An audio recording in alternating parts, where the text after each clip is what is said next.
Vamos a empezar con la siguiente sesión, donde reflexionaremos sobre cómo una buena gestión de los recursos humanos en gobiernos subnacionales puede llevar a mejoras sustanciales en la calidad del gasto público.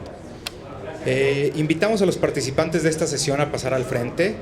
En primer lugar, que pase al frente, por favor, Mariano Lafuente, especialista líder de la División de Capacidad Institucional del Estado del Banco.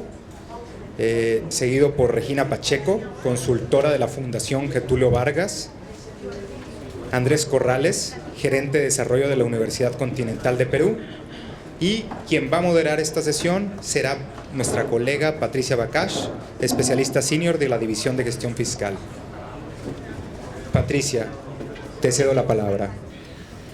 Bom, dando seguimento então ao nosso trabalho na jornada desse dia, vamos dar início então ao painel sobre a gestão de recursos humanos nos governos subnacionais, um tema sem dúvida alguma fundamental para que possamos alcançar os resultados em qualquer administração. As pessoas são um ativo imenso numa instituição, a sua força motriz para compartilhar uma visão, para assumir desafios, para impulsionar as transformações. São a cara do governo, são aqueles que prestam serviços. Parte significativa dos orçamentos públicos vai em pagamento de recursos humanos para a prestação desses serviços. Nessa tarde, vamos ter a oportunidade de escutar nosso colega Mariano Lafuente falar da importância da gestão dos recursos humanos no setor público subnacional. Em que consiste essa gestão? Como é possível melhorar a gestão para melhorar também a qualidade do gasto, que é o tema maior do nosso fórum. Como melhorar o planejamento, quais as sugestões para fortalecer a capacidade das pessoas.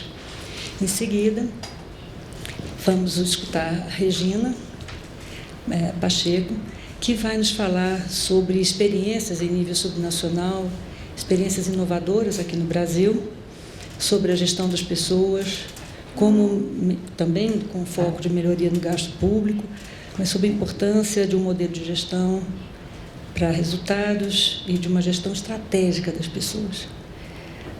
E, em seguida, teremos a oportunidade de escutar Andrés Corrales, que vai nos falar sobre a experiência no Peru, com a designação de gerentes públicos especializados no ciclo de gestão dos investimentos, como um mecanismo para melhorar a execução desses investimentos públicos em nível subnacional e também vamos contar alguns dos resultados que foram obtidos e as lições aprendidas.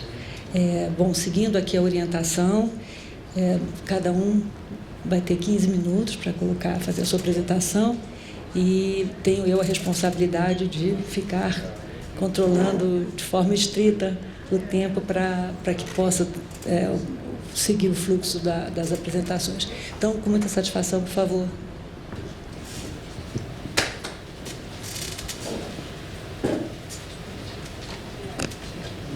¿Me escuchan? Hola. Bueno, buenas tardes a todos. Muchas gracias a Huáscar y al equipo de la División Fiscal del BID por la invitación a contarles un poco sobre gestión de recursos humanos y la experiencia a nivel subnacional, un tema apasionante para después de almorzar. Espero que estén muy atentos durante estas 3 horas que vamos a hablar acá. Pero bueno, contarles un poco de la perspectiva de recursos humanos a nivel subnacional y cómo impacta eso en la calidad del gasto, ¿no? Patricia ya anticipó un poco la importancia. ¿Por qué es importante pensar en los recursos humanos y en cómo eso impacta en la calidad del gasto, ¿no?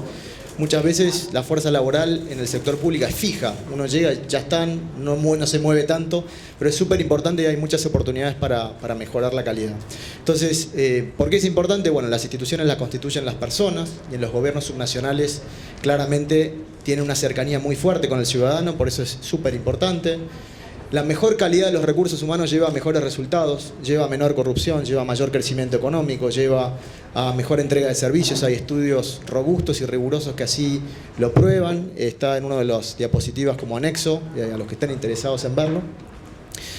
También constituye un importante porcentaje del gasto público, ¿no? Tanto a nivel nacional, a nivel de gobiernos generales, como el 30% del gasto, 8,5 puntos del PIB en promedio de nuestra región.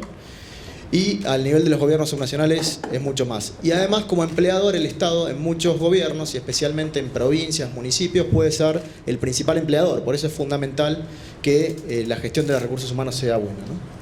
A nivel de los gobiernos subnacionales, algunos países, según datos del Fondo Monetario Internacional del 2017, gastan más o menos el 55% de los gobiernos subnacionales en sueldos y salarios, 40% en promedio, diría yo, y una importante cantidad de puntos del PIB, ¿no?, que se gastan en cada país en salarios a nivel subnacional. Y para hablar de recursos humanos a una audiencia principalmente fiscal, creo que es importante recordar que los recursos humanos se ven desde un punto de vista integral, holístico, ¿no? La gestión de recursos humanos no es solamente cuánta gente tenemos y cuánto nos sale pagarles, ¿no?, sino que tienen que ver con todos los subsistemas de gestión de recursos humanos, que comienzan por la planificación de las dotaciones, que deben responder a lo que quiere el Estado lograr con sus servicios para la ciudadanía, pasando después por lo que es la organización del trabajo, es decir, qué puestos necesitamos, con qué perfiles de puesto necesitamos que tengan, si están actualizados o no esos perfiles, que quiere decir básicamente qué competencias tienen que tener, qué calificaciones tienen que tener y qué funciones van a desempeñar. La gestión del empleo, que es todo el ciclo del empleo público, desde el reclutamiento y la selección, pasando por la movilidad dentro del Estado, movilidad funcional, y hasta la jubilación o la desvinculación de los servidores públicos. ¿Cómo gestionamos eso? La gestión del rendimiento, que tiene que ver con la evaluación del desempeño, pero también una planificación previa del desempeño para poder después evaluarlo. La gestión de la compensación, que sí tiene que ver con las retribuciones monetarias y no monetarias. Todo lo que hace también a la capacitación y la promoción y la carrera, ¿no? Esa idea de carrera que se tiene de los servidores públicos, de un desarrollo profesional de estas personas que trabajan en el Estado. Incluye también la relación con los sindicatos o las asociaciones de trabajadores, ¿sí? Y por último, la organización de la función de los recursos humanos. Es decir, quién es el ente rector de los recursos humanos, qué hacen las oficinas de recursos humanos en cada institución, y más que nada, qué hacen los gerentes, los jefes. Al final, nada de esto funciona si los gestores públicos no son buenos gestores de personas. Y en eso es algo que en la región tenemos que trabajar mucho, ¿no? Y este marco metodológico de recursos humanos viene de la Carta Iberoamericana de la Función Pública, que es un tratado internacional firmado en 2003 por todos nuestros países, en los cuales se acordaron cuáles son las buenas prácticas en gestión de recursos humanos, y así se distribuyen más o menos los 8 subsistemas, ¿no? Entonces, ¿qué podemos concretamente hacer para mejorar la calidad del gasto a través de mejorar la gestión de los recursos humanos, ¿no? Algunas ideas. En la parte de planificación, una cosa fundamental que creo que todos coincidimos, pero que tenemos mucho por recorrer, es la calidad de los datos de los recursos humanos, ¿sí? ¿Cuántas personas tenemos? ¿Dónde están? ¿Qué funciones realizan en la práctica, más allá de su título? ¿Dónde están geográficamente ubicados? ¿Sí? ¿Cuál es su salario? ¿Cuáles son sus calificaciones? Sin esos datos es mucho más difícil gestionar los recursos humanos, y la realidad en nuestra región es que, especialmente a nivel de gobierno subnacional y también a nivel de gobiernos nacionales, los sistemas suelen tener orientados más a la nómina, ¿no?, a la folia de pagamento, ¿no?, más que a la gestión integrada de los recursos humanos. También es importante asegurar una interoperabilidad con los gobiernos subnacionales, ya visto desde el gobierno nacional, en lo que es la nómina, y tener acceso también a esos datos, ¿no? Desde un punto de vista de control, algunas prácticas que se han usado muy efectivamente, especialmente en Brasil, son las auditorías de nómina, ¿no?, que quizás menos comunes en el resto de la región, pero que van desde auditorías de nómina físicas, ¿no?, ya de censos de empleados en muchos casos, ¿no?, recadastramientos, como se suele llamar en Brasil, hasta auditorías transaccionales, ¿no?, de las transacciones de la nómina, y auditorías institucionales que tienen que ver con cómo se hace la nómina, cómo se hace el data entry, qué pasos lleva y qué posibles riesgos existen en esos pasos para generar irregularidades, ¿no? Y algo muy importante que hemos trabajado últimamente tiene que ver con la dotación óptima, ¿no? ¿Cuál es la dotación óptima del sector público, ¿no? ¿Cuál debería ser el tamaño de las instituciones de acuerdo al mandato que tienen, ¿no? Y ahí hay metodologías del sector privado que se pueden hacer en temas de carga laboral, pero algo interesante que hemos visto en sectores como educación, salud o seguridad ciudadana, que muchas veces son provistos a nivel subnacional, es generar benchmarks, ¿no?, o comparativos, por ejemplo, en cuántos administrativos hay por docente, o cuántos docentes por administrativo, cuántos personal de salud tenemos profesionales por administrativo en el área de salud, cuántos policías hay cada 1000 habitantes. Y hay benchmarks internacionales de esta información, ¿no? Entonces, creo que tiene mucho sentido que un gobierno nacional mire a los gobiernos subnacionales y vea cuáles son esas proporciones, esos ratios que existen en los distintos gobiernos y generen incentivos o algún tipo de mecanismo para llevar a una mayor racionalidad en la planificación de los recursos humanos, ¿no? Solo para darles un ejemplo, a nivel nacional, en una muestra de países que hicimos en el 2015, veíamos cómo había evolucionado la cantidad de personal antes y después de la crisis económica a nivel global.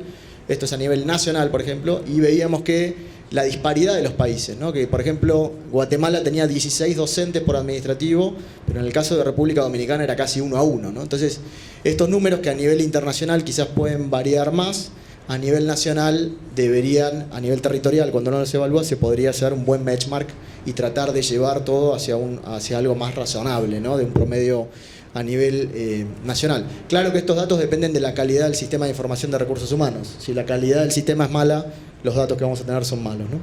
Y acá un ejemplo en salud que tiene que ver con la distribución de personal profesional de salud por municipio, en el caso de República Dominicana, por ejemplo, y cómo para lo que es atención primaria, porque al final, obviamente, donde estén los hospitales regionales van a tener mayor cantidad de densidad de empleados públicos profesionales de salud, pero si sacamos eso y comparamos, vemos las inequidades que hay en el territorio también, ¿no? Y esto llama mucho a medidas que dentro de la misma cantidad de gasto podamos mejorar su calidad al aumentar la equidad en la distribución de los recursos humanos.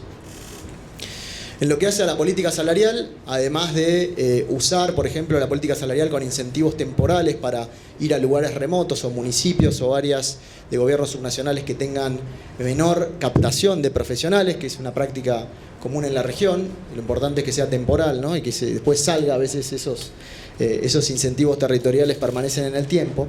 También es importante no complejizar mucho lo que es la clasificación y la política salarial a nivel subnacional, ¿no? Creo que hay un caso interesante, es el de la Ley de Servicio Civil de Perú, que para municipios de menos de 20 empleados públicos tiene o propone un régimen separado con otras reglas mucho más simplificadas, ¿no? Y a nivel de gobiernos de mayor tamaño, quizás los estados de Brasil o las provincias de Argentina, creemos que tiene mucho sentido, al analizar la calidad del gasto en recursos humanos, en comparar a través de las encuestas de hogares puestos comparables en el sector público y privado y cómo han ido evolucionando en el tiempo, ¿no? Para ver que el sector privado, o sea, que el sector público no se descarrile mucho, no incremente mucho más de lo que el sector privado, que al final es el que provee los recursos para financiar al sector público, ¿no? Y lo otro también que normalmente se realiza para medir la calidad del gasto es medir la compresión salarial, es decir, cuál es la distancia entre lo que gana un directivo dentro de la carrera administrativa, es decir, no un político, sino un directivo, y el último nivel, ¿no? ¿Cuántas veces es ese ratio, ¿no? Y la mediana global de eso es 7 veces, ¿no? Entonces, si tenemos una compresión salarial en la cual es de 3, significa que las personas no van a estar tan de acuerdo en aumentar su nivel de responsabilidad porque el nivel de remuneración no es acorde a ese aumento de responsabilidad, ¿no? En lo que hace a la organización del trabajo, creo que una tarea pendiente que tenemos en la región para mejorar la calidad de gasto es actualizar los puestos y los perfiles de puestos, ¿sí? No es raro ir a un gobierno y ver todavía el título especialista en fax o especialista ascensorista, ¿no? No sé si alguna vez alguien lo vio, pero básicamente muchas veces las estructuras de puestos en los gobiernos subnacionales no tienen a veces un especialista ambiental o no tienen un especialista en temas digitales o en TI, ¿no? Entonces hay una necesidad de actualizar y mejorar los perfiles de puesto para mejorar justamente la calidad de gasto a futuro, ¿no? Que cuando esa persona que ocupa ese puesto que ya es obsoleto, que en ese momento se elimine el puesto y que los recursos sean redirigidos a puestos de mayor valor agregado, ¿no? A nivel de gestión del empleo, bueno, creo que se está haciendo mucho esto ya a nivel nacional, especialmente, obviamente, profesionalizar la función pública, hacer procesos competitivos para la selección y el reclutamiento y la selección. Hay portales únicos de empleo público en los cuales ya postulan los ciudadanos a nivel nacional. Creemos que es una práctica que se puede replicar a nivel también subnacional. Promover la profesionalización de los puestos gerenciales, ¿sí? Esto es algo que algunos gobiernos subnacionales ya están haciendo, como la Ciudad de Buenos Aires y otros gobiernos, que es básicamente separar el cuadro directivo y hacerlo, que normalmente son puestos de confianza, y que ese cuadro directivo tenga contratos de periodos fijos basados en desempeño. Y Andrés Corrales nos va a contar un poco la experiencia de Perú sobre ese tema. Creo que es algo que ha dado muy buenos resultados en la región. Avanzar con programas de separación o retiro voluntario, que es algo que también sirve en el proceso de flexibilidad que debería tener el empleo público. para adecuar la estructura organizacional y la estructura de fuerza laboral a los tiempos modernos y promover una mayor movilidad dentro del gobierno, especialmente en los gobiernos más grandes, ¿no? Los estados y las provincias. Por último, para terminar, creo que es súper importante desde el nivel nacional promover observatorios de gasto público que ya existen, pero meterles ahí también los temas de recursos humanos, que esos observatorios hagan este tipo de seguimiento a cantidad de personal, a lo que se está pagando en los distintos gobiernos subnacionales para llevar un registro de eso y generar una mayor visibilidad, digamos, a estas decisiones. Analizar brechas de capacidades en temas clave, ¿no? Tomando el perfil de puesto y quienes los ocupan y qué es lo que necesitamos mejorar para que esas personas lleguen a ese nivel deseado en cuanto a competencias o capacidades, ¿sí? Especialmente enfocarlo en las áreas prioritarias. Promover las comunidades de práctica de recursos humanos. Existen muchas de presupuesto normalmente, de compradores públicos, quizás en recursos humanos, con excepción de Brasil, son menos comunes en otros países y creemos que para dotar de mayores temas estratégicos a los recursos humanos es fundamental eso, ¿no? Y por último, y muy importante en los tiempos que vivimos en nuestra región, fundamental fortalecer las capacidades del personal que está en el front office, ¿no? en la cara al ciudadano. Si los gobiernos no demuestran que tienen una mejor disposición hacia la ciudadanía, en proveer mejores servicios, en dar respuesta a las demandas ciudadanas, claramente esa restitución de confianza en el gobierno que estamos queriendo lograr y que es tan necesaria en nuestra región no se va a dar, ¿no? Y ahí los gobiernos subnacionales tienen un rol fundamental en hacerlo por su cercanía con el ciudadano al momento de entregar servicios. Eso era. Muchas gracias.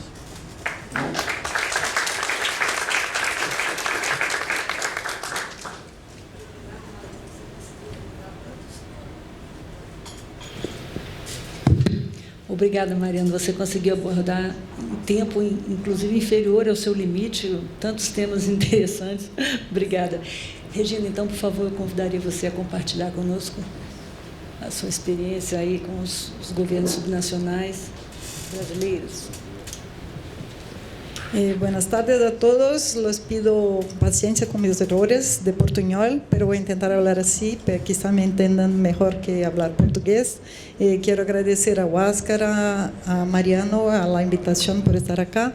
Me pidieron de tratar de unos casos de gobiernos subnacionales. El primer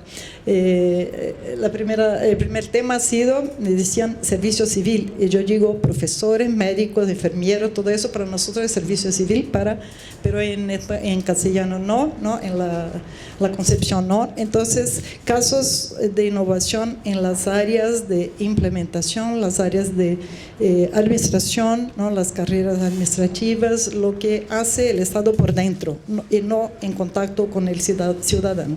Entonces yo quisiera empezar tomando, soy yo que cambio esto con aquí. Sí, voy a intentar de hacer breve, un poco ubicar la gestión de personas en la mejora de la calidad del gasto, también un punto que Mariano ya se refirió. Después presentarles un poquito el contexto de los gobiernos nacionales en Brasil para que puedan comprender los casos. Los casos son tres, les organicé en dos ejes. Uno como desarrollar capacidades de implementación de políticas públicas, de entrega de servicios, con dos experiencias. El otro como innovar la gestión de personas, los órganos centrales de recursos humanos, que es un desafío grande en Brasil, que son muy burocráticos, muy centralizadores, muy normativos y poco efectivos en la innovación. Y por último, unas lecciones o que se puede aprender con los casos de Brasil. Entonces, ¿por qué es importante la gestión de personas para cuando ustedes todos son especialistas en mejora del gasto público? Yo he leído hoy que Portugal separó la gestión de personas del Ministerio de Hacienda, ¿no? Está diciendo personas no son más sometidas a las finanzas. Entonces, creo que es algo que vamos a seguir y ver lo que va a pasar. Entonces, ¿por qué es importante, no? Sabemos ya que la cantidad de recursos no garantiza nada en términos, no es suficiente para garantizar la calidad de los servicios públicos y de las políticas públicas, ¿no? Es muy importante la gestión de personas, pero no solo, ¿no? Porque también hay otras capacidades de Estado que son necesarias para que la gestión de personas pueda contribuir a la mejora del gasto, que son las capacidades de definir los resultados esperados, ¿no? De implementar esos resultados, de tener un sistema de monitoreo importante del modelo de gestión, ¿no? Con los resultados, y también en este cuadro también las personas capacitadas. Esto todo hace un conjunto, ¿no? Que muestra que es posible mejorar. Hay espacio para mejorar la calidad del gasto público a partir de producir más resultados para los ciudadanos con el mismo gasto, ¿no? Entonces tenemos ahí dos factores que son muy interligados, no solo la gestión de personas, pero también un modelo de gestión que pueda proponer, que pueda conjugar eso todo, ¿no? Entonces, para introducir los casos, hablar un poco de los gobiernos subnacionales. Somos un país federalista, ¿no?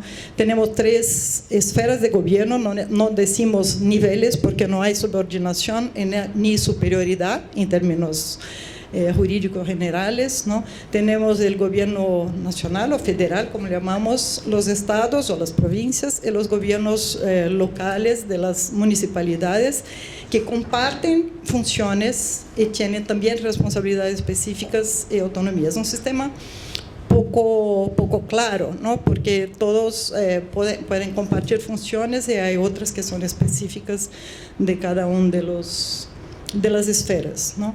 Esto está en la Constitución de 88, ¿no? La división de funciones entre las esferas, y la Constitución también promovió una repartición de recursos que favorece mucho el gobierno central. Tenemos una centralización de recursos en la esfera central, y también hubo un gaño de recursos para las municipalidades, los gobiernos locales. Los que más están con problemas, esto es claro, hoy en día son los gobiernos provinciales, ¿no? Que perdieron mucho con la Constitución en términos de recursos, y tienen funciones importantes, ¿no?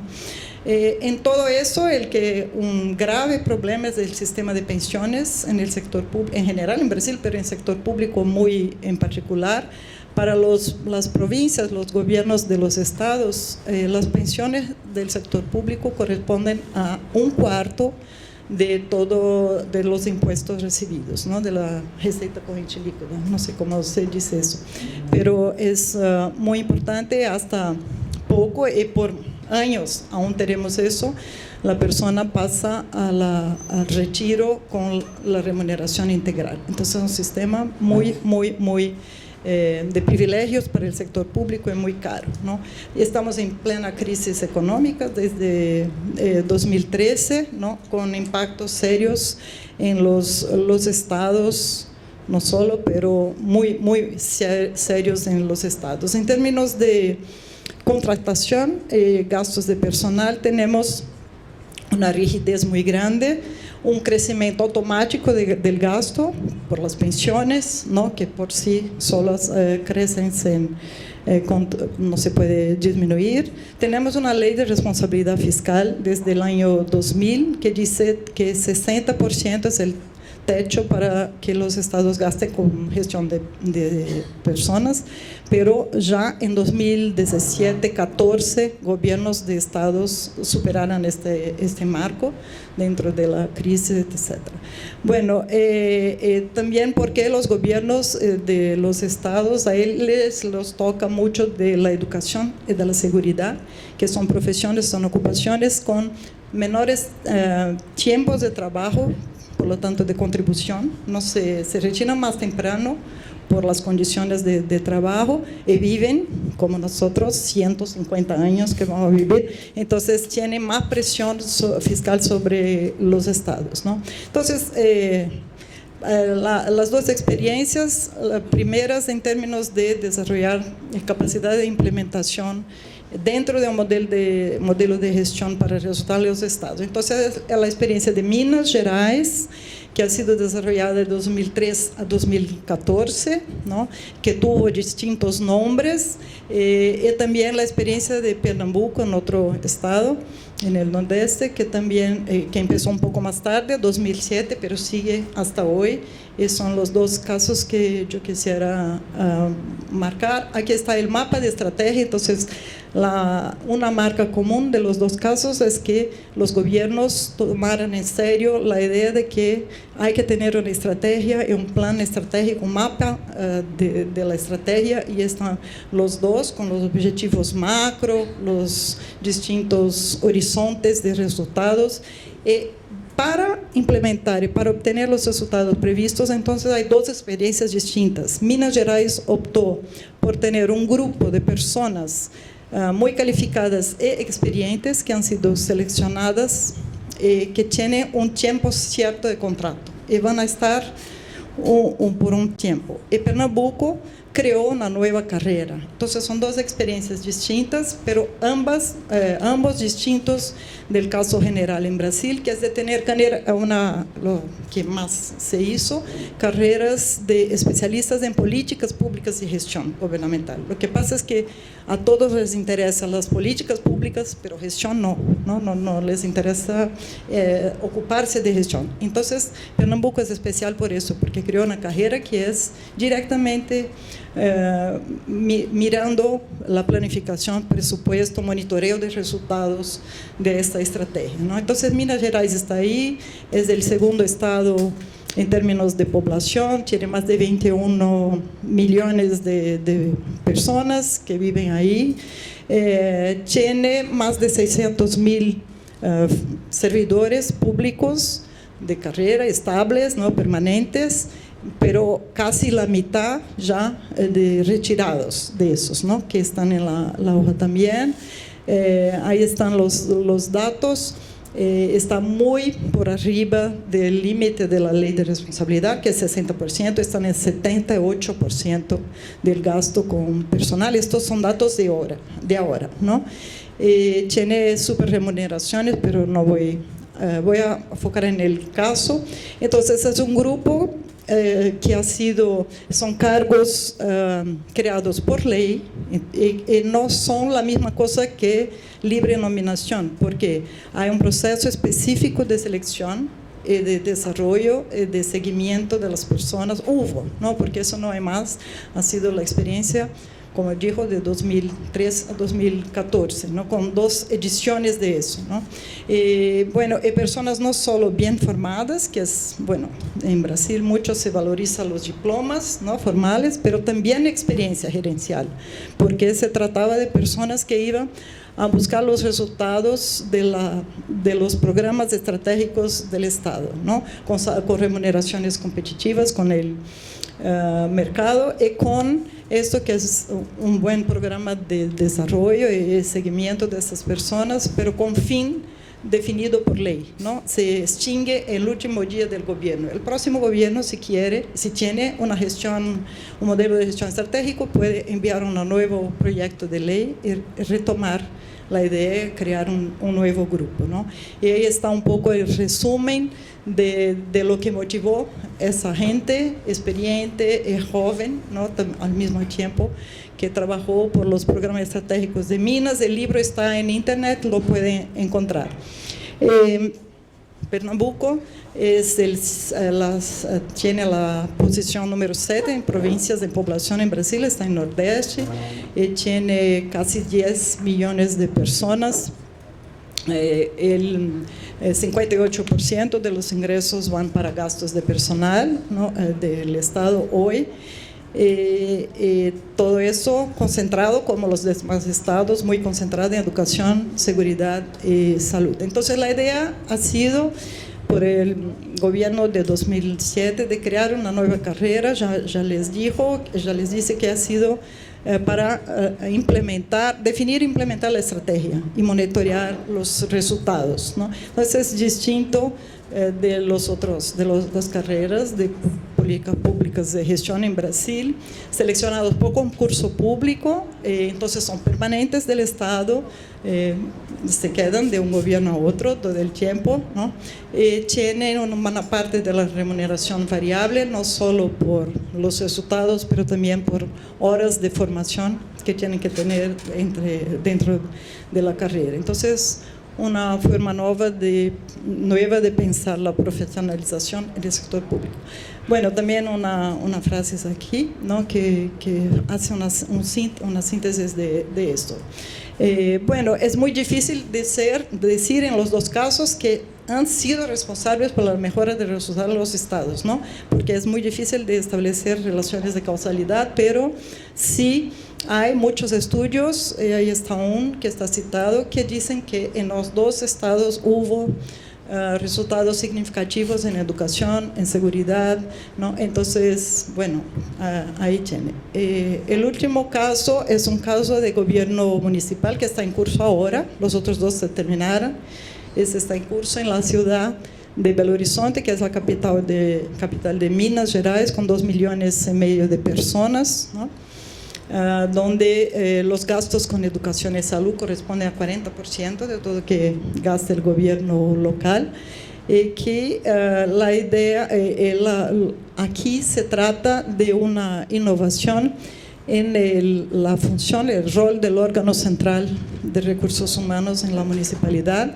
Como dijo antes, en general los órganos centrales son muy burocráticos, centralizadores, normativos, y ahí lo que había también era una estructura de intermediarias que repetían el mismo sistema de burocráticos, centralizadores y normativos. Entonces, lo que está en curso es de extinguir esos niveles intermediarios, de fortalecer los órganos de recursos humanos en la punta, en cada secretaría, trasladando para el órgano central las tareas de rutina de personal, pero también los incentivos, el apoyo para que los órganos locales en cada secretaría se pongan como ayuda estratégica en las secretarías y no como órganos de rutina, de pagos, de hoja de pago, etc. Entonces, en Brasil, por lo menos, esta es una buena innovación, ¿no? Que es de reformar con la idea de que la punta tiene que ser estratégica y asesorar los secretarios de punta y los directivos de punta a hacer mejor la gestión de personas. Entonces, time's up. 1 minuto, 2 slides. Si puedo resumir las lecciones de los casos de las provincias, creo que la idea es que no hay un modelo que sea el mejor modelo, ¿no? Lo que tenemos que procurar es el modelo o mejor es aquel que se adapta mejor a cada situación específica que se quiere enfrentar, hacer fácil, ¿no? Entonces vimos 2 modelos distintos, hay múltiples formas y modelos de contratar personas y no hay por qué escoger, tener solo el modelo burocrático permanente de Estado como el único, ¿no? Es de adecuar a la situación. Ninguno es superior a otro. Importante, los 2 que vimos, es tener personas capacitadas y motivadas para impulsar resultados. Lo que requiere tener propósitos claros. Si los propósitos del gobierno no son claros, tampoco se puede decir que las personas van a alimentar, ¿no? los resultados.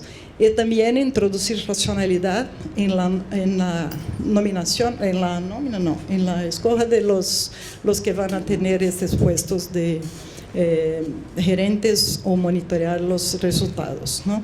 Y la motivación en gestión de personas tiene más impacto cuando articulada un modelo de gestión más amplio y no solo en sí mismo.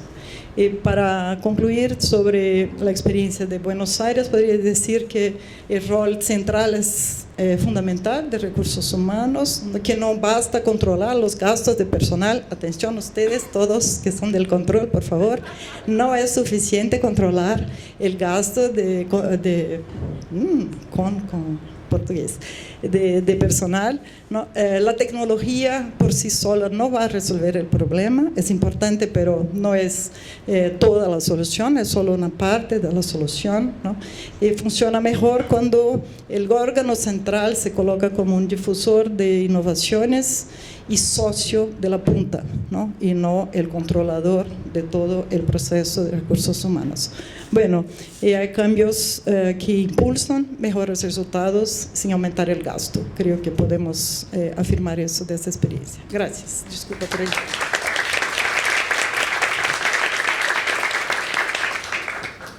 Muito obrigada, Regina, nos colocar a experiência de 2 estados e um município, que interessa muito esse grupo. E, então, sem muito, eu passo a palavra para o Andrés, para, por favor, nos contar qual foi essa experiência bem-sucedida lá no Peru, utilizando os gerentes públicos especializados no ciclo da gestão de investimentos. Buenas tardes. Quisiera agradecer la invitación del BID a compartir con ustedes esta experiencia del Cuerpo de Gerentes Públicos desarrollada en el Perú, que nos ha generado aprendizajes en diversos aspectos, uno de ellos vinculado al tema de ejecución de la inversión pública. Si bien esta experiencia, la ejecución del Cuerpo de Gerentes Públicos ha estado a mi cargo desde el inicio y por varios años, en este momento me encuentro en la academia, de tal manera que esta presentación no tiene carácter institucional.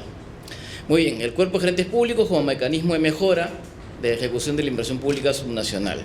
Este es el tema que pretendo tratar, con algo de contexto, algo sobre el Cuerpo de Gerentes Públicos, la estrategia de asignación de gerentes públicos para mejorar la ejecución de la inversión, qué es lo que encontraron e hicieron los gerentes, algunos resultados en general y en incremento de ejecución de inversiones, algo de una suerte de grupo control con gobiernos regionales comparables y lecciones aprendidas.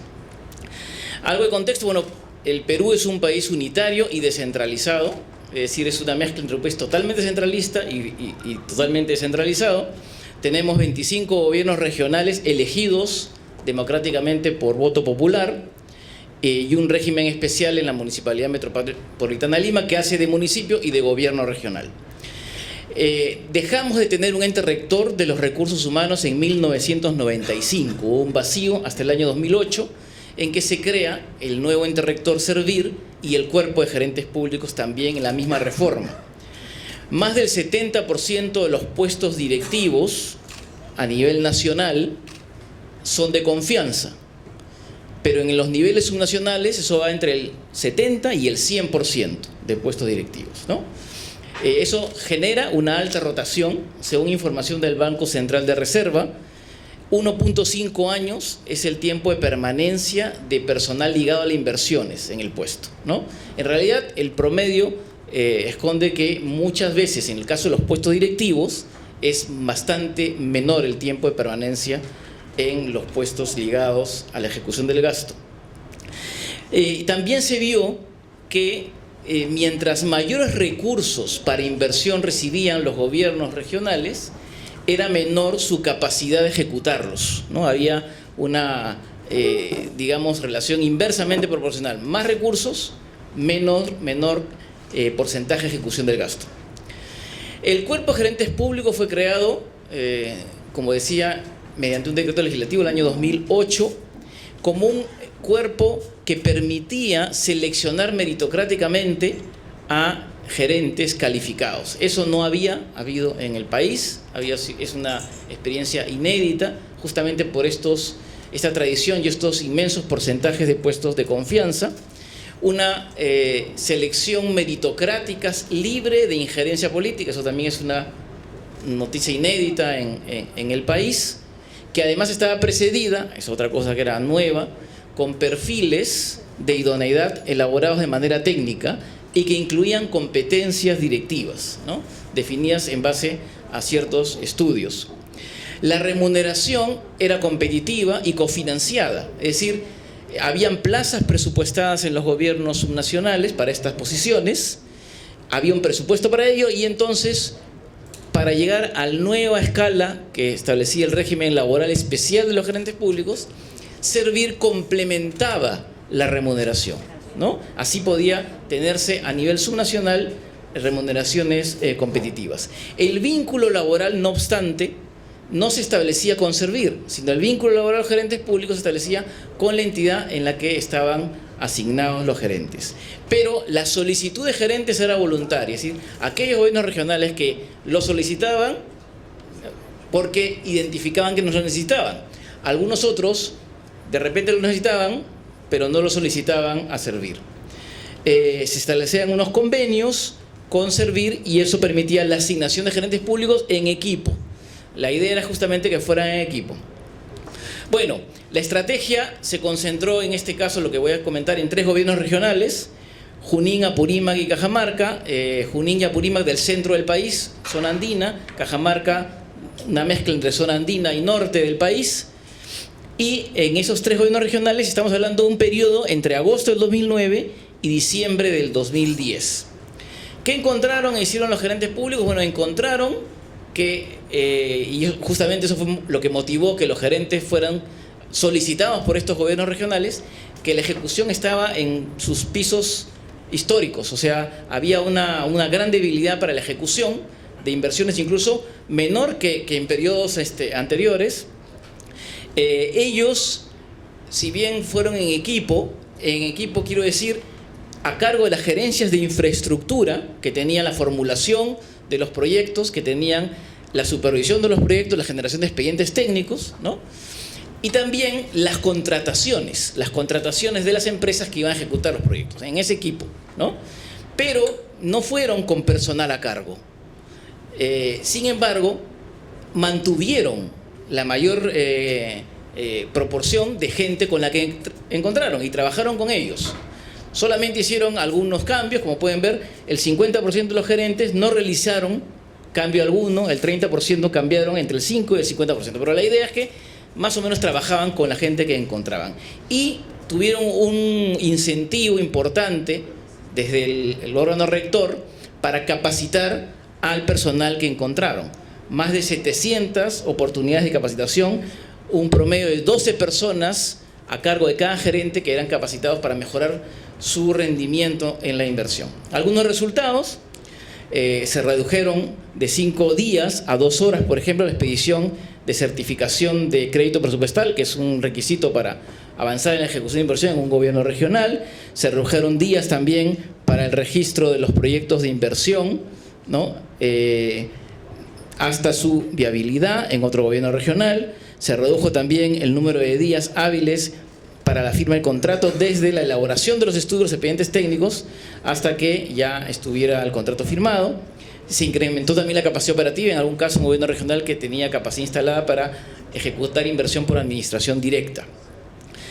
Y en cuanto a la ejecución de inversión, vemos que, por ejemplo, en uno de los gobiernos regionales se incrementó en 83% la producción por mes comparado en estos 17 meses que estuvieron con los 31 meses anteriores. ¿Por qué 31 meses? Porque esto es un gobierno regional que dura 4 años. Entonces los 31 meses era desde el inicio del gobierno regional y los 17 meses terminan con el gobierno regional también. En el otro caso, el incremento de la producción por mes fue del 100%, el gobierno regional de Apurímac. Y el tercer caso, el gobierno regional de Cajamarca, el incremento de la ejecución fue 257% la producción por mes. Ahora, se comparó con algunos gobiernos regionales similares en términos poblacionales, en términos de pobreza y en términos de ingreso per cápita, según una tabla del propio Ministerio de Economía y Finanzas, del FONIPREL. Y, por ejemplo, el gobierno regional de Junín, comparado con el gobierno regional de Lambayeque, vemos que en el caso del gobierno regional de Lambayeque, más bien en vez de un incremento, hubo una reducción de la producción mensual de inversión pública. En el caso del gobierno regional de Ayacucho, comparado con el de Apurímac, sí hubo un incremento de la ejecución de inversión, pero significativamente menor que en el caso de Apurímac. En el caso de Huánuco también hubo incremento, pero también menor. Y en el caso de Puno, que se comparó con el gobierno regional de Cajamarca, lo propio. Es decir, en ambos casos vemos que efectivamente, en los 3 casos, el incremento de la ejecución de inversiones, donde habían gerentes públicos en todo el ciclo del gasto de inversión, fue significativamente mayor que en gobiernos regionales comparables. Algunas lecciones aprendidas a raíz de experiencia, porque hay una cosa que es interesante, y es que si bien los gerentes públicos son asignados voluntariamente y firman un contrato por 3 años, no necesariamente se ha cumplido ese periodo de los 3 años. De hecho, este periodo del estudio termina en diciembre del año 2010, porque en enero del 2011 empezaban otros gobiernos regionales. Sin embargo, los gerentes tenían vínculo vigente. Es decir, si nos fijamos solamente en el marco legal y contractual, debieron continuar con los nuevos gobiernos regionales. Sin embargo, esta experiencia todavía no tenía, digamos, la legitimidad y el peso político como para que los gobiernos regionales entrantes, digamos, respetaran esa legitimidad. Estamos hablando de diciembre de 2010, cuando en realidad la experiencia había empezado recién apenas en junio del 2009. Es decir, tenía poco tiempo de maduración, por una parte. Pero por otra parte, digamos que la institucionalidad que tenía el cuerpo de gerentes públicos tenía que responder del sector, en este caso de la Presidencia y Consejo de Ministros, en el que está adscrito el ente rector. Y digamos que en la relación Presidencia y Consejo de Ministros con los gobiernos regionales había una posición, digamos, más conciliadora de la Presidencia y Consejo de Ministros, que le daba, digamos, de alguna manera a los gobiernos regionales esta fuerza como para insistir en que no quisiera continuar gerente. Sin embargo, a pesar de ello, no tenía la competencia legal para concluir los contratos. Entonces, ¿cómo se concluyeron estos convenios de asignación? Por mutuo acuerdo.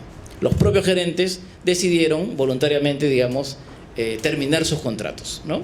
Entonces, una de las lecciones aprendidas sería cómo dar mayores incentivos a los gobiernos regionales para que quisieran, digamos, continuar con esta institucionalidad de gerentes públicos que van a ayudar con la mejora de la ejecución. Como decía bien Regina, estos resultados no pretenden señalar una relación causal. En estos temas de recursos humanos es muy difícil hablar de causalidad, pero sí claramente podemos ver de que hay un resultado mejor en la asignación de gerentes públicos en equipo. No se puede de repente atribuir toda la mejora a su intervención, pero claramente hay una contribución y una correlación positiva. ¿Eso qué significa? Que efectivamente tener gerentes seleccionados en base a perfiles técnicos, meritocráticamente seleccionados sin interferencia política, con una adecuada motivación, con un adecuado monitoreo y acompañamiento de parte del ente rector, con metas y evaluación de desempeño claro también en esos temas, definitivamente consigue mejores resultados en ejecución de inversión. Se requiere un respaldo político sostenido para esta experiencia desde el más alto nivel. Se requiere generar ciertos incentivos para que los gobiernos subnacionales acepten esta institucionalidad. Se recomienda también una estrategia de comunicación con la ciudadanía, porque eso falló, digamos, la ciudadanía no tenía comprado, digamos, que esta era una garantía para una mejor ejecución de la inversión. Entonces, ese es un tema que falló y es importante, digamos, señalarlo. También la relación con los sindicatos. Miren, cuando estuvieron en campaña estos gobiernos regionales que ya no querían contar con los agentes públicos, estos electos, digamos, a partir del año enero de 2011, los sindicatos, durante la campaña de esos gobiernos regionales, pidieron la salida de los gerentes públicos. Siempre han aspirado los sindicatos a que los puestos de confianza sean ocupados por sindicalizados, trabajadores sindicalizados. Nunca se logra, porque en realidad siempre son puestos de confianza para otros, pero aún así siempre lo piden. Entonces hay una necesidad de una mayor alianza con los sindicatos, o un mayor entendimiento que hubiera neutralizado este tema. Y, como decía, hay que establecer mayores incentivos u obligatoriedad, dependiendo del modelo, del contexto, para la asignación de gerentes públicos en el ciclo de gasto de inversiones. Y bueno, quedo para cualquier pregunta posterior. Gracias.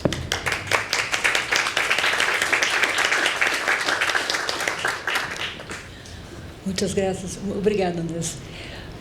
Bom, eu acho que escutamos aqui temas tão comuns, desafios que são postos. Nós, por exemplo, aqui no Brasil, no âmbito do Profisco, aplicando o MDG-FIS em vários estados, percebemos justamente que é uma área em que todos os estados estão no nível bastante inicial, na gestão de recursos humanos, ainda por essa visão muito burocrática, cartorial, em que você praticamente controla frequência, férias, licenças, e o desafio de trabalhar com cada vez menos gente, porque o nível no caso do Brasil, população envelhecendo, o nível de aposentadorias é crescente, com tecnologia avançando de uma forma muito rápida, o desafio de treinar, de adaptar, de estimular a mudanças.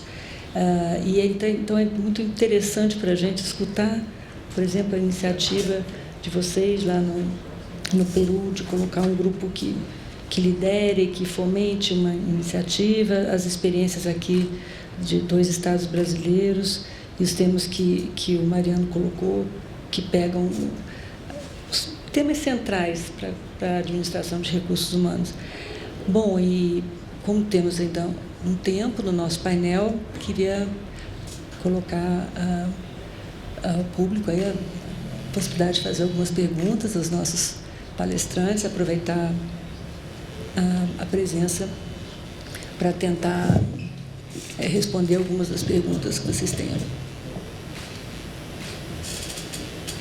Ok, lá no fundo. Adiante. Tal vez no es exactamente, pero sí cogiendo algunos elementos de las exposiciones. Me preocupa el tema de la gestión de recursos humanos por el lado de su impacto fiscal.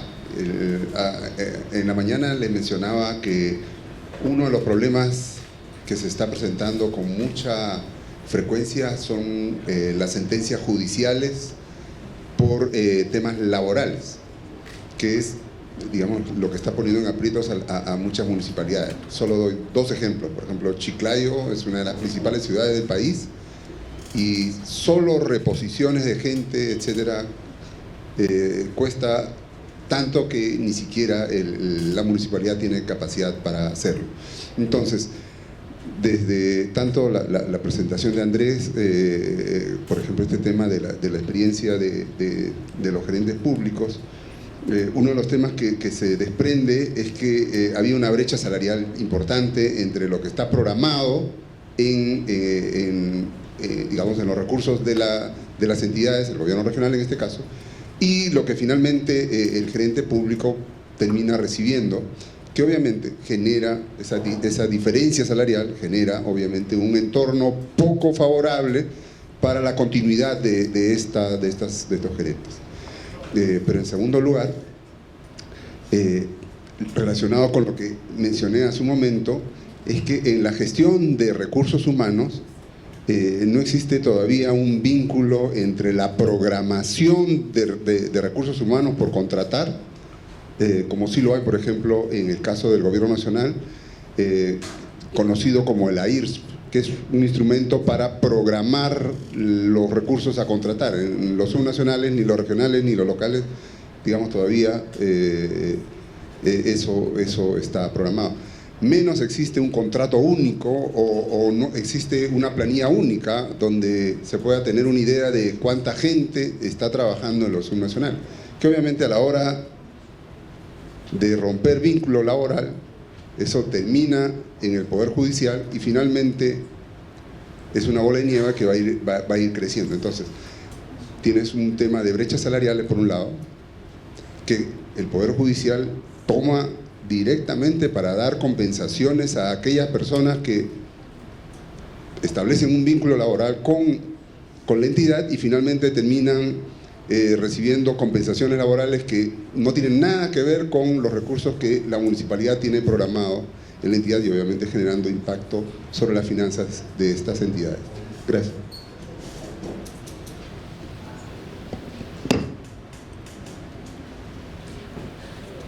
Tomamos outra pergunta.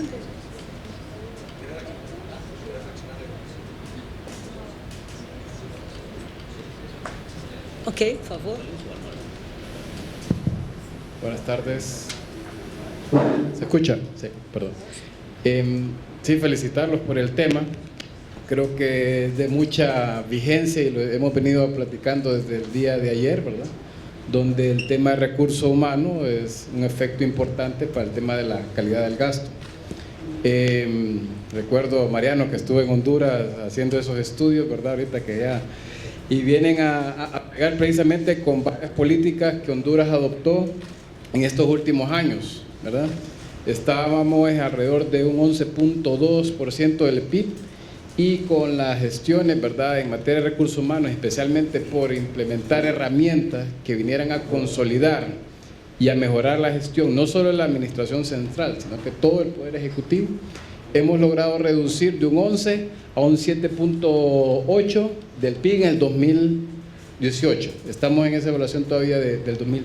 Entonces sí se puede, ¿verdad?, cuando hay una injerencia, ¿verdad?, completa, en este caso de la Secretaría de Finanzas, y ahí lo identificaron también, ¿verdad?, que los entes rectores en materia de recursos humanos muchas veces no se están involucrando, ¿verdad?, y eso creo que es algo que nos cuesta precisamente a veces que se den los cambios más rápido.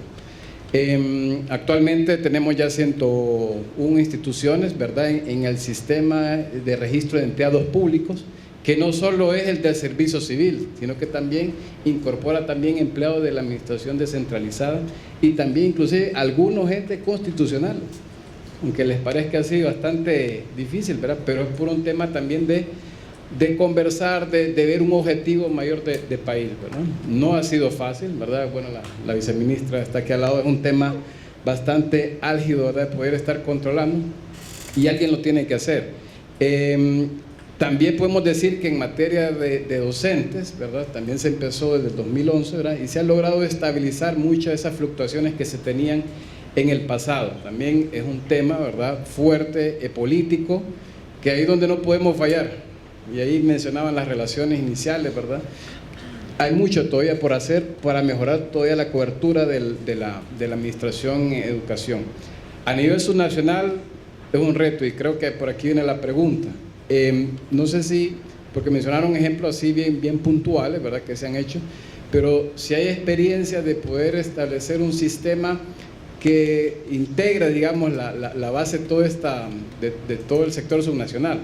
Nosotros estamos pensando, ¿verdad?, o ha quedado a nivel de proyecto que se tiene que ir hacia ese nivel, ¿verdad?, pero quisiera escuchar algunas experiencias o recomendaciones, digamos, al momento de abordar, digamos, este tema, ¿verdad?, porque si bien es cierto está el tema de la autonomía, pero no menor está el que realmente también representa una fuerte cantidad de erogación de lo que hacen los gobiernos municipales en su operatividad y les afecta, ¿verdad? Entonces, por ahí el comentario de Honduras y la pregunta ahora ¿qué dice? ¿Quién gustaría de responder? Bueno, muchas gracias por el comentario y bueno, un placer vernos nuevamente y felicitaciones por todos los avances que han hecho en estos años. Creo que varios países de la región, o algunos están con la intención de generar esas nóminas integradas. Nuestro colega de Perú mencionaba, tenemos un proyecto con el BID aprobado recientemente que busca hacer eso. En otros casos, a veces, de hecho, para algunos de estos estudios que se hicieron a nivel nacional que yo mencionaba, tuvimos que obtener la nómina a veces de gobiernos subnacionales, que a veces la tienen los sectores, ¿no? Por ejemplo, si educación gestiona a los docentes, pero si bien están mapeados a los municipios, se logra obtener la nómina a través del sector de educación, ¿no? Lo que sí hemos visto es que yo por lo menos no conozco un sistema de nómina integrado para distintos niveles de gobierno. Y cuando sí se tiene la información de la nómina, muchas veces las bases de datos son bases de datos en formatos diferentes, muy difíciles de hacer encajar, inclusive a nivel nacional te diría, ni siquiera era a nivel subnacional, ¿no? En el caso de Argentina se hizo un esfuerzo importante en estos 3 años para estandarizar el dispositivo informático que se usa en Argentina para la nómina a nivel del gobierno nacional, y le llevó varios años estandarizarlo, ¿no? Entonces creo que el desafío de bajar a nivel de municipal o estadual, que yo conozca, no sé, acá los colegas me corregirán, pero yo no conozco casos que integren todo con una misma lógica y con una forma de visualizarlo desde el nivel nacional. Creo que hacia ahí hay que ir, pero yo no conozco casos de eso.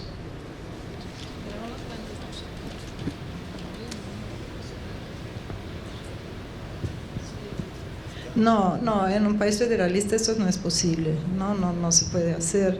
Lo que hay es que por la transparencia se avanzó mucho, hoy se puede consultar las remuneraciones de cada servidor público en todos los entes de la federación, ¿no? Pone el nombre o el número fiscal de la persona o el órgano o etcétera, y puede saber las remuneraciones.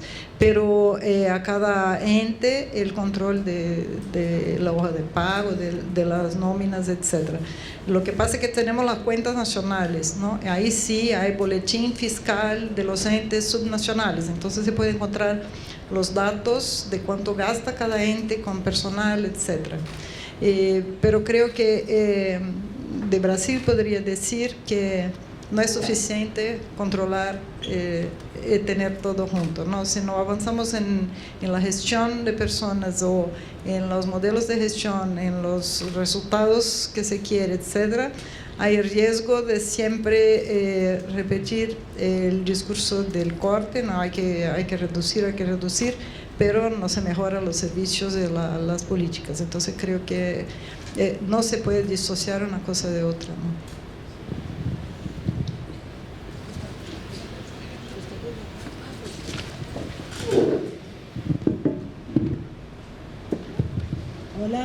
Hola, un poquito quería comentar, yo soy de Argentina.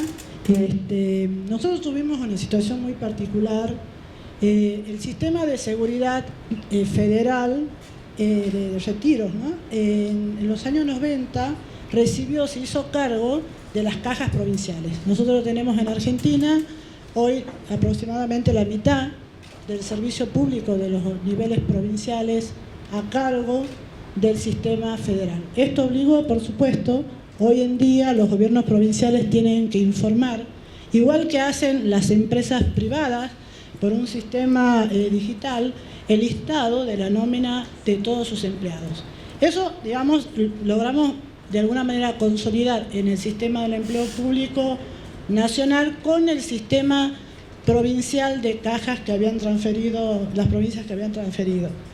Y con las provincias que no transfirieron sus cajas provinciales, que todavía existen 11 provincias en esa situación, lo que se hizo fue acordar, porque se financia parte del déficit de esa caja, un compromiso, se hizo un acuerdo donde las provincias de forma voluntaria se comprometieron a mandar mensualmente, con el mismo sistema que las empresas privadas, toda la nómina de los empleados. Todo esto nosotros en Argentina lo pudimos lograr porque tenemos con el número de documento, la CUIC, para todo se necesita, entonces ese es el código único con el cual fue posible a través de la FIP y del ANSES consolidar hoy el empleo público federal con el provincial.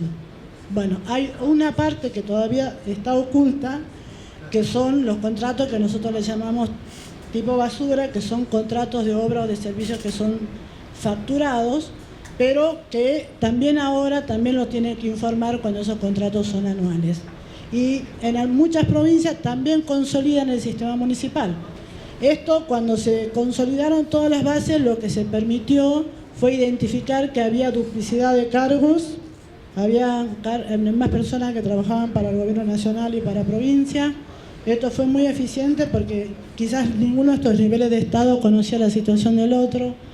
Y también el tema de cargos repetidos por ahí en el mismo nivel de gobierno, ¿no? Bueno, esa ineficiencia, por suerte nosotros la pudimos superar, fue un proceso muy largo, pero sobre todo tuvimos que contar, como siempre digo yo, con la decisión política de los gobernadores y a través de acuerdos firmados entre el gobierno nacional y las provincias. Bueno, eso respondiendo un poquito de qué es posible y cómo nosotros lo avanzamos en Argentina.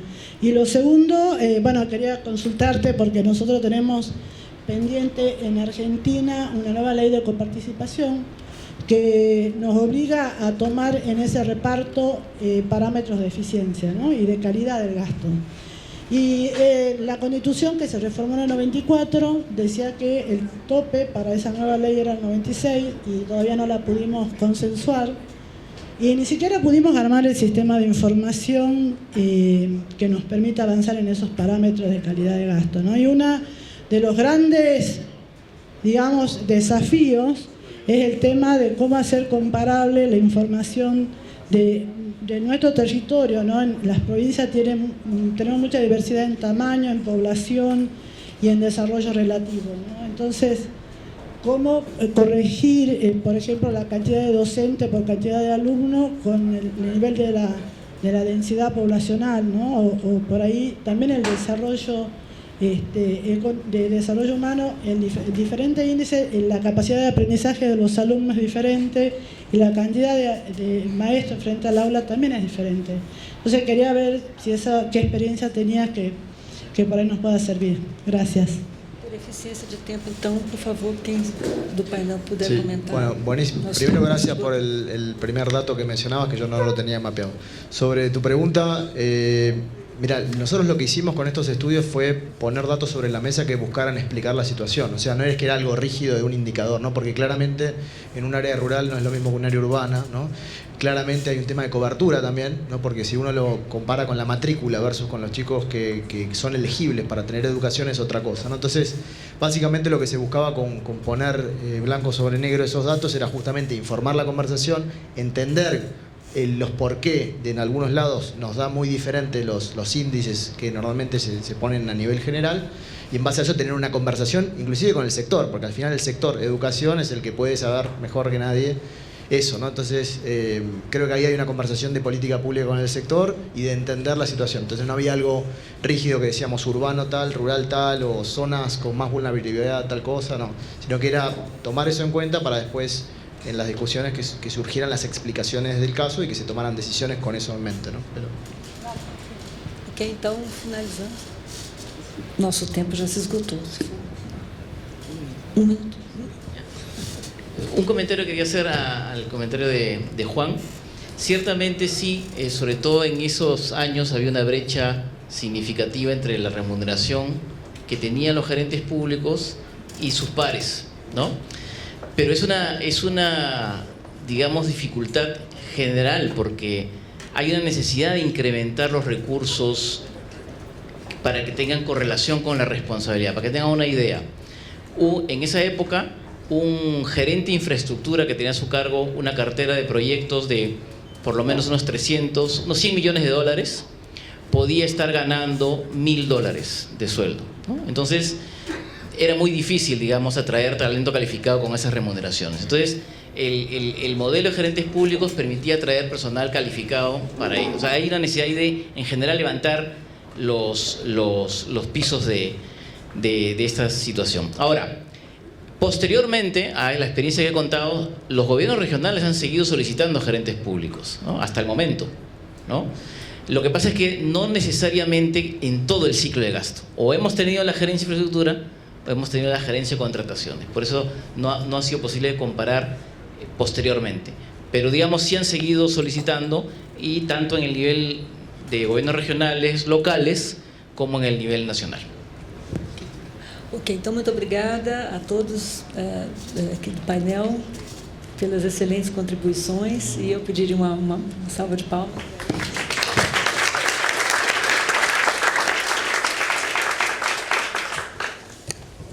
Bueno, muchas gracias por estas presentaciones muy ilustradoras. Gracias a todos por su participación.